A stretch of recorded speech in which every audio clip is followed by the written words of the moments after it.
a reality. And I think when people are looking at having self-sufficiency and self-determination and ability to determine one's own destiny, everyone wants that. Every country in the world, every people wants that. I think when it gets to the point where it becomes exploitation, where it becomes, I am the superpower, I think like any dynasty, you know, that's just not going to continue to work. It's just not. And I think that people have the right to have that self-sufficiency, but not to the extent that I destroy everything else to maintain what I am and who I am. So this kind of idea of what I call a sovereignty, an integral part of your culture. Everyone has that right, but not to the extent that we destroy whole cultures and whole people to maintain our own personal or national need, which is what we're seeing. You supply too much food for thought to be contained in these segments. Please bear with us.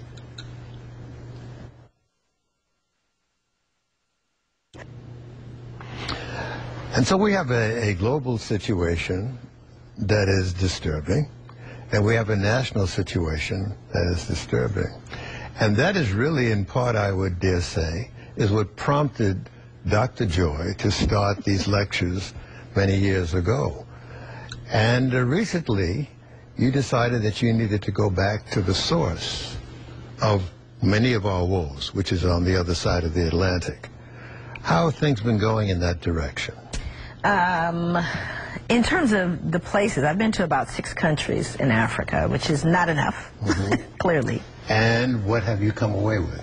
Well, I've come away with the positives, what I can glean. I went there for the purposes of seeing what I can glean there that has remained unspoiled, if you will, and that can be useful here in terms of African Americans.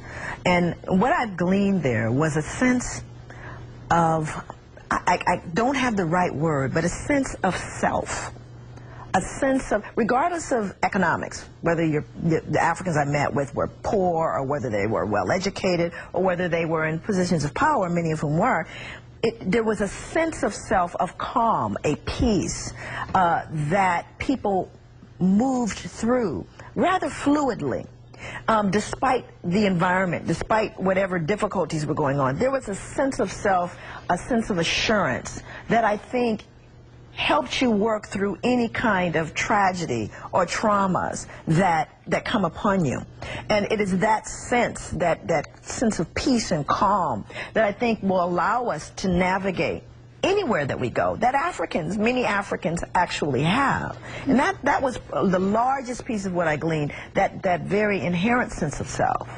Let me ask you a tougher question, though. Did you pick up any anger or rage on the part of Africans about relatives in years gone by who had been snatched, never to be seen again? Rage? No. I never felt any level of rage. Not anger. Rage.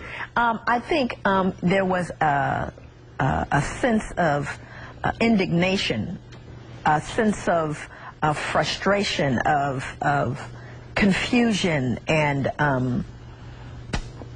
let me kind of give it to you this way. There was an interview with children, African children in Ghana. Yeah. And they were actually talking to white people. These were like high school students. And they said, I'll never forget, one of the girls said, "Are you not ashamed of your people and what they did to my people? Are you not ashamed to be here now?" And the response was, "Yes, I am.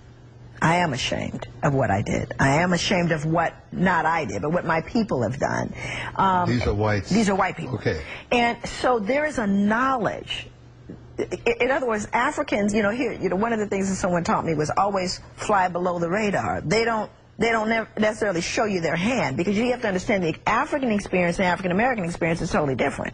Totally different. So while they may feel and experience a great deal, it won't express itself the way maybe African Americans will. And that has a whole lot to do with what our experience has been here.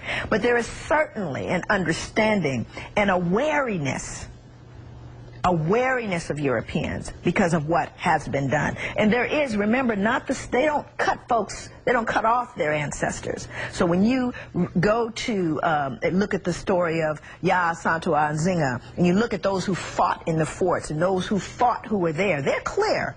They're not confused because they don't make the disconnect between themselves and their ancestors. So there's never that, oh, we don't know them, we forgot, or forget about that. Doesn't exist in Africa.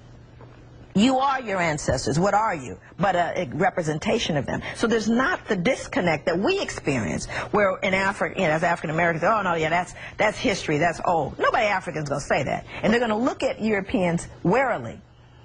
I've been to South Africa, and I raised the question about the diamonds. And the Africans don't derive the benefits of the mineral wealth of their land. That's right. Including the diamonds. That money is profited from without. Absolutely. Does the African know that? Some of them do. And some of them are making great efforts to deal with that. In different countries at different points, like Namibia, that are saying, wait just a minute, in terms of who's running and controlling the mines. At the same time, you have the exploitation is alive and well in Africa, and it's not just Europeans that are now coming in to exploit. There's a huge influx of Chinese, which is a discussion going on the continent right now about the infusion of Chinese and buying up and owning Africa. You know, there's a lot of ambivalence and anger and frustration around that. And again, you're looking at different factions of people. If you talk to, for example, folks in remote villages that are doing their lives, right, they're less in touch with some of these things we're talking about, those dynamics.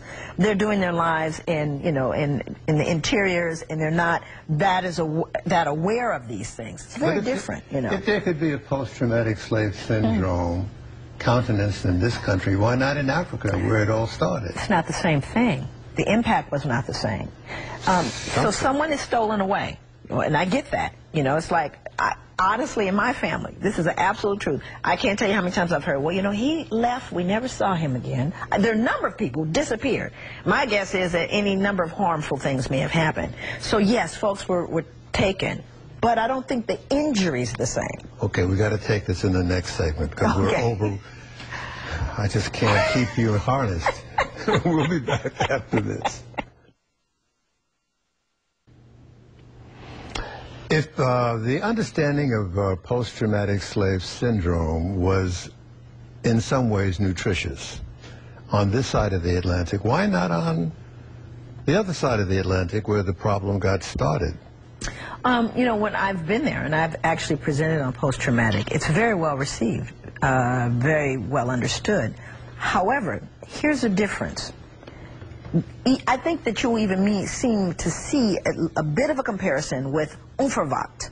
Onverwacht is a place in South Africa where people were enslaved on the continent by the Dutch. And you will see a similar injury. Not the same with apartheid. Now, you have apartheid, you have and then you have African Americans. And you'll see a difference. There was a marked difference in the people, the descendants of those individuals who were enslaved in South Africa versus those who were never enslaved but had people stolen away. Okay, total different response. Very similar to us, the folks in Onverwacht. Very, very similar in terms of issues of self-esteem, issues of lack of self-efficacy, drug use, violence, all aggravated, kind of agitated children. This was very different in Onverwacht, where people were actually enslaved. Now, there's one thing for me to have, to lose you, and I grieve you because you're gone from me, right? You're kidnapped or you're taken away. But there's a different thing when you yourself are tortured. Here in this country, there are people who experience you being tortured, and they themselves are tortured and traumatized.